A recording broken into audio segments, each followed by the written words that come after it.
Le mot est composé de deux parties. Bushi, qui veut dire guerrier, et do, qui signifie voix. On peut donc traduire Bushido par la voix du guerrier, qui actuellement, dans l'imaginaire collectif, est toujours associé au samouraï. Le Bushido parlerait alors du code moral suivi par les samouraïs. La première fois que ce mot sera utilisé, ce sera dans le livre intitulé Koyo Gunkan, écrit en 1616. Cet ouvrage recueille tous les exploits militaires du clan Takeda. On y voit alors inscrit le mot Bushi no Do. Dans ce texte, il est simplement utilisé pour décrire les exploits accomplis par les samouraïs du clan. Une signification encore bien loin de celle qu'on a actuellement.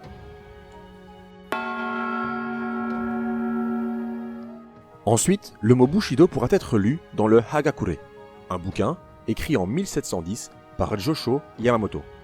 Ce livre présente le Bushido comme un guide spirituel pour tous les guerriers. Comme beaucoup d'ouvrages écrits durant la période d'Edo, ici, les auteurs relatent des faits qu'ils n'ont pas connus et ont tendance à idéaliser et romancer un passé glorieux. Dans cet ouvrage, Josho Yamamoto nous proposera sa réflexion personnelle sur la voie idéale que devrait suivre un guerrier prêt à mourir pour son maître. Et c'est donc cet ouvrage qui assimilera le Bushido à une façon de se comporter en tant que guerrier japonais. Cependant, je voudrais souligner que le simple fait de voir ce mot écrit quelquefois ne montre pas qu'il s'agissait de quelque chose de connu par tous. En effet, l'utilisation du mot Bushido pour décrire un code moral de guerrier restait très marginale à cette époque.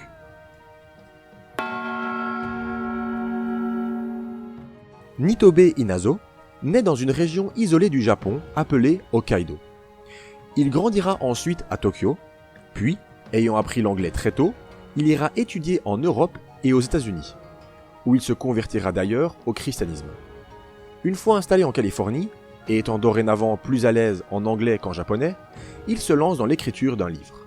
C'est donc en 1899 que Nitobe publie son livre intitulé Bushido, The Soul of Japan. Son but, en écrivant ce livre, était d'une part de renouer avec ses racines japonaises perdues, et d'autre part, de donner une bonne image de son pays aux Occidentaux. À ce sujet, il dira ceci. Je voulais montrer que les Japonais n'étaient pas si différents des Occidentaux. Nitobe reprend donc le principe du Bushido, et invente une version idéalisée des samouraïs en la fusionnant avec la chevalerie à l'européenne et la morale chrétienne. Il ira même jusqu'à citer des extraits de la Bible pour expliquer le Bushido, comme dans cet extrait. Les graines du royaume de Dieu, telles que visibles et compris par l'esprit japonais, fleurissent dans le Bushido. Après avoir fait un carton en Occident, le récit de Nitobe impressionnera ses lecteurs, en donnant un aperçu d'un monde peu et mal connu. Sans rien pour le contredire, le lectorat occidental prit le livre comme une représentation factuelle de la culture japonaise. Et il restera l'ouvrage de référence absolu sur le sujet pendant des décennies. Son livre sera traduit quelques années plus tard en japonais, où il recevra un accueil très mitigé dans une population qui n'était alors pas familière avec ce mot. Mais quelques années plus tard, lors de la Deuxième Guerre mondiale, l'idée du Bushido sera reprise par les nationalistes japonais pour mettre en avant l'idée que, comme leurs ancêtres, les soldats japonais devaient être des guerriers honorables, prêts à mourir au combat pour leur pays. Cette idéologie fera naître chez les soldats japonais un fanatisme absolu envers leurs dirigeants. Comme expliqué dans les points précédents, le concept de Bushido, dont on parle, fit son apparition après l'époque guerrière des samouraïs. Donc, contrairement à ce que décrit l'imagerie populaire, les anciens samouraïs n'écrivaient pas et ne discutaient pas du Bushido. Cependant, certaines des valeurs décrites dedans étaient bien évidemment connues et encouragées à l'époque des samouraïs. Mais on peut dire qu'elle ne fut plus ou moins jamais respectée.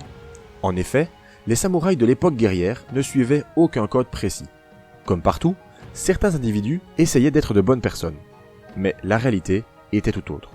Ces temps de guerre impitoyables ne laissaient que peu de place à de telles idées. En effet, l'histoire du Japon est une suite de trahisons. On insiste sans arrêt sur la loyauté.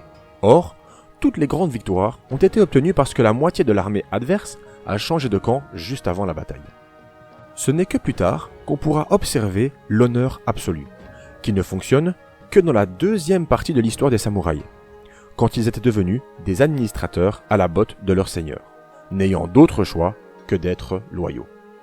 Merci d'avoir regardé cette vidéo. N'hésitez pas à partager vos infos sur le Bushido dans les commentaires, likez la vidéo, et sur ce, bon entraînement à tous.